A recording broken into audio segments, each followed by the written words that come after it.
बोले जब जब अधर्म, अत्याचार, अनाचार, दुराचार, व्यभिचार, पापाचार, मिथ्याचार सीमा उल्लंघन कर जाए, वाणी न बोल सके न लेखनी लिख सके, धरती के धैर्य धारण करने की सीमा समाप्त हो जाए, गाय रोने लगे, साधु रोने लगे, सज्जन शक्ति घबराने लगे, उस समय हे देवी इन दुष्टों का दलन करने, धर्म की स्थापना करने, भूभार हरण करने, गायों की संतों की रक्षा सुरक्षा करने, जिस समय जैसे रूप की आवश्यकता होती है तब तब प्रभु धरि विविध शरीर,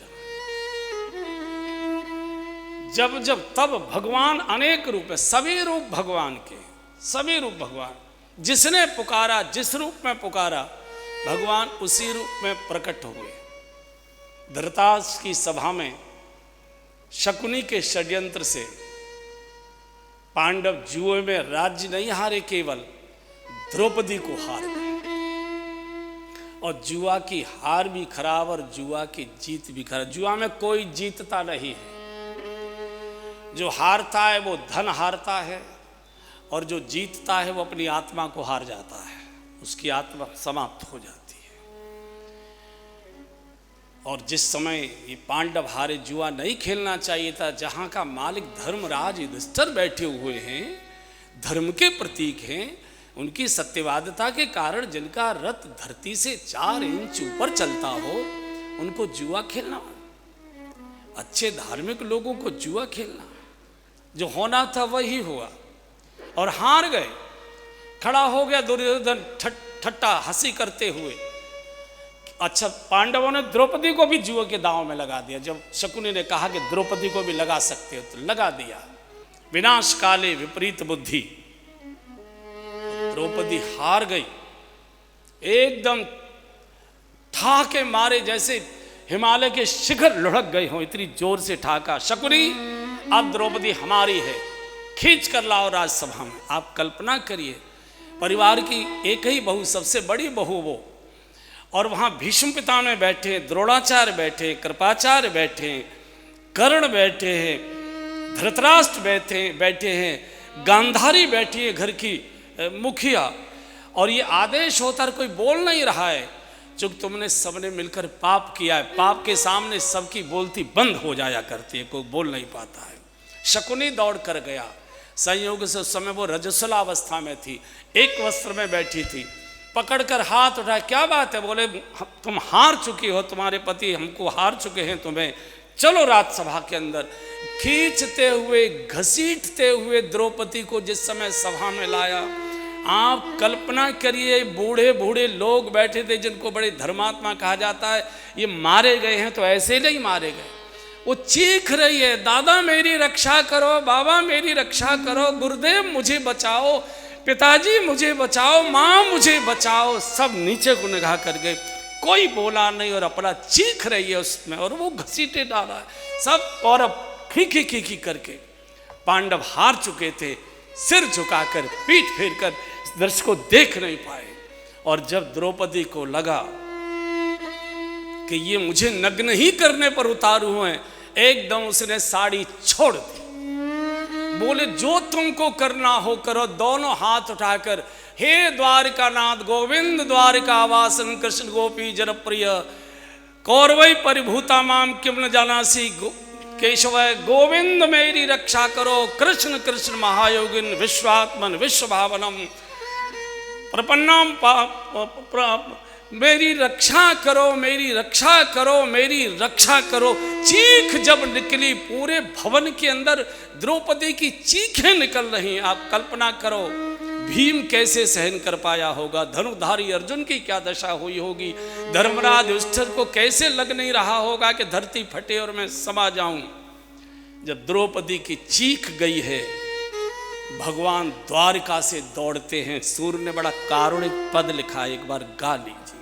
जुल्म जब द्रौपदी हरि सोटी रे कही, द्रौपदी हरि सोटी रे कही, भीषम कर्ण द्रोण दुशासन भीषम कर्ण द्रोण दुशासन खेचत बाह गही द्रौपदी हरि सौटे कही द्रौपदी हरे सौटे कही द्रौपदी लेत उसास उदास सभा में लेत उसास निराश सभा में नैनन नीर बही द्रौपदी नैनन नीर बही द्रौपदी हरे सौटे रही द्रौपदी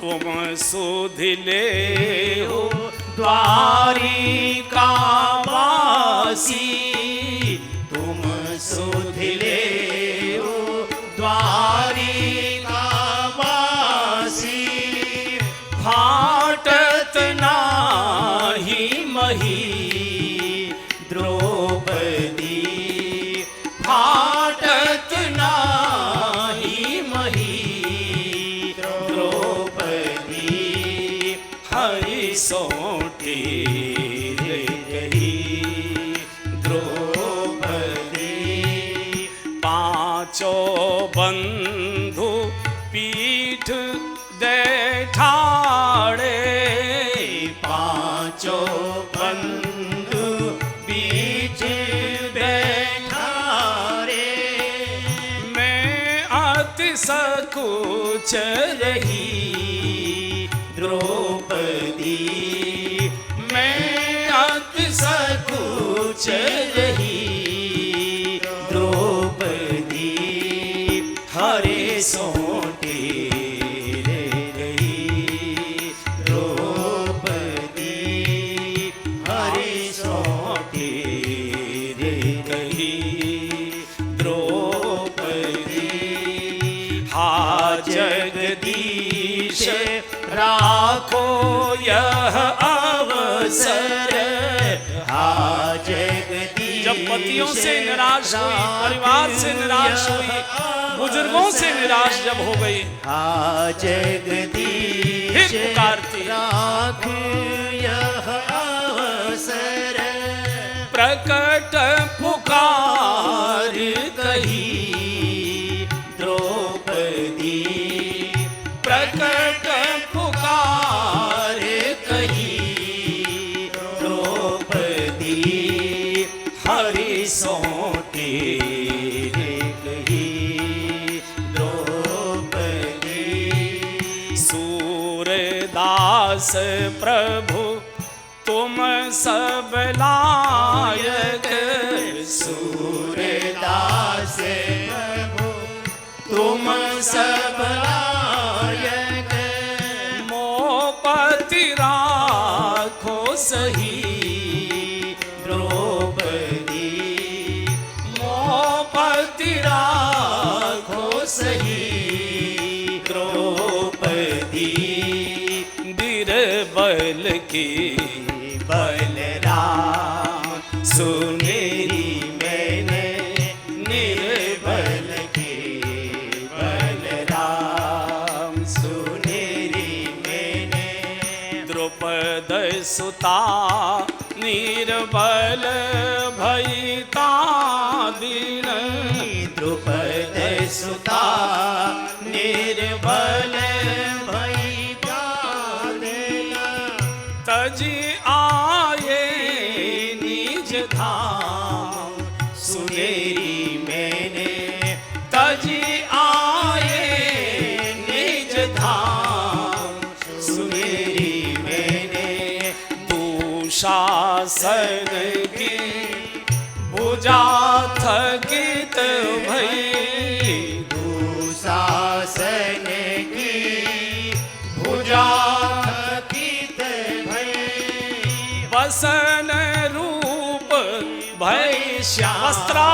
धारण कर लिया भगवान।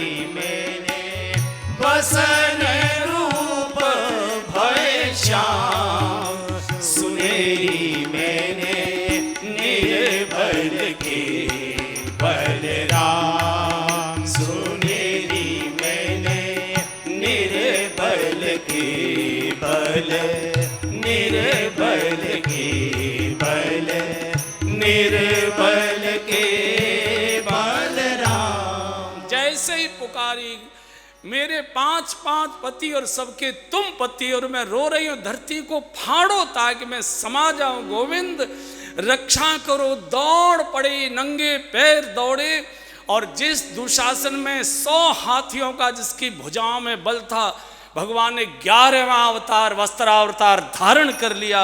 साड़ी बीच नारी है कि नारी बीच साड़ी है, कि साड़ी ही की नारी है कि नारी ही की साड़ी है। कोई अनुमान नहीं लगा पाया, द्रौपदी सुरक्षित खड़ी हो गई। तो भगवान तो जब भक्त पुकारता है तब तब प्रभु धरि विविध शरीरा। हमारे नागपुर के महेश गुप्ता जी बहुत अच्छा गाते हैं। किस तरह द्रौपदी की लाज बची, किस तरह द्रौपदी की लाज बची,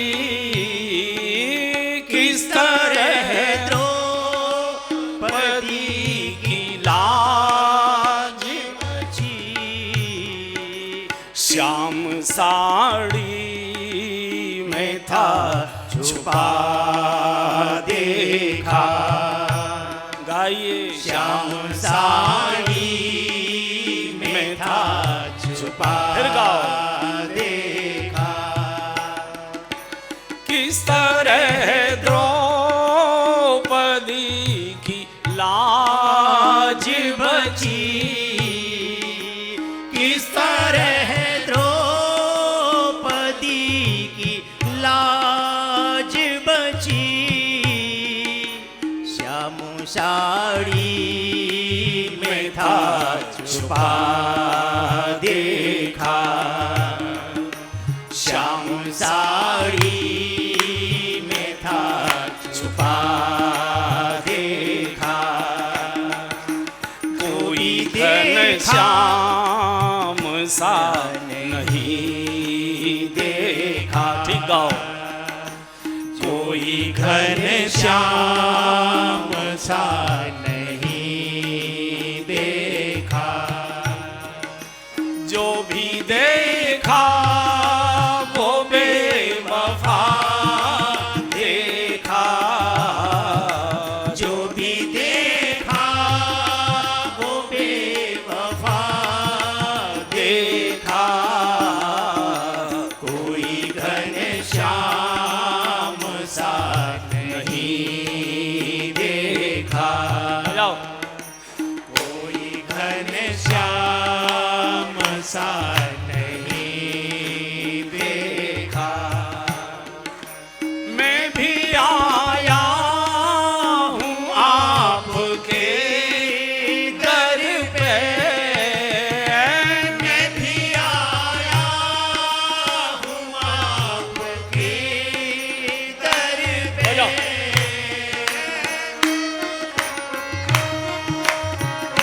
हरि बोल।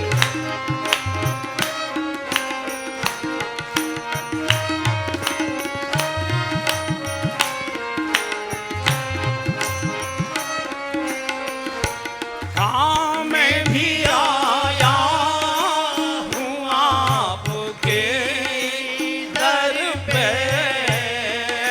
मैं भी आया हूँ आपके दर पे। कब कब आया? जब कोई आसरा नहीं देखा, जब कोई आसरा नहीं देखा। जो भी देखा वो बेवफा देखा, जो भी देखा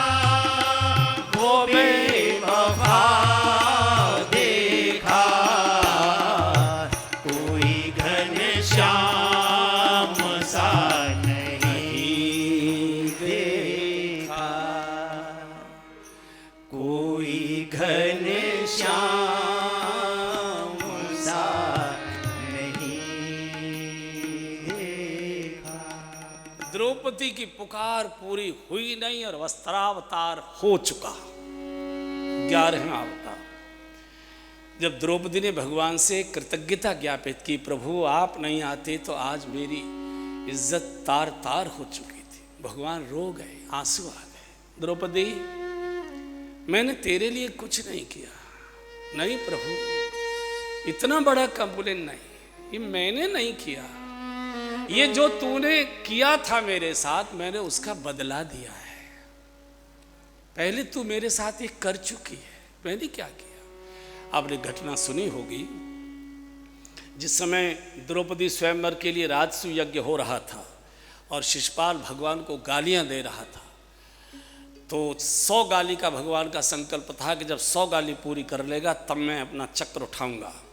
जब 100 गाली हो गई तो भगवान ने शिशुपाल वध के लिए उंगली पर चक्र आह्वान किया और भगवान ने चक्र को वध के लिए इतनी तेजी से घुमाया कि घूमते चक्र ने उंगली छील दी भगवान की। कोमल तो श्रीअंग है ही। स्वयंवर के सिंहासन पर गुलाबी साड़ी पहने सुहाग की बैठी हुई थी द्रौपदी, अतिथि के रूप में मुख्य तो वही थी। और जैसे ही उसकी निगाह गई, हजारों हजार लोग थे, कोई नहीं देख पाया कि कृष्ण को क्या कष्ट है। खून टप टप टप बूंद टपक रही थी। द्रौपदी ने देखा भगवान की उंगली से खून टपक रहा है, एकदम दौड़ी, सुहाग की रेशमी साड़ी फाड़ी और तुरंत भगवान की उंगली में लपेट दी। बोले तू पहले ही कर चुकी है, जितने तेरे उस टुकड़े में धागे थे उतने ही साड़ियां प्रकट हुई। तेरा उपकार तुझे दिया, मैंने कुछ नहीं किया है, भगवान है। तब प्रभु धरि विविध शरीर।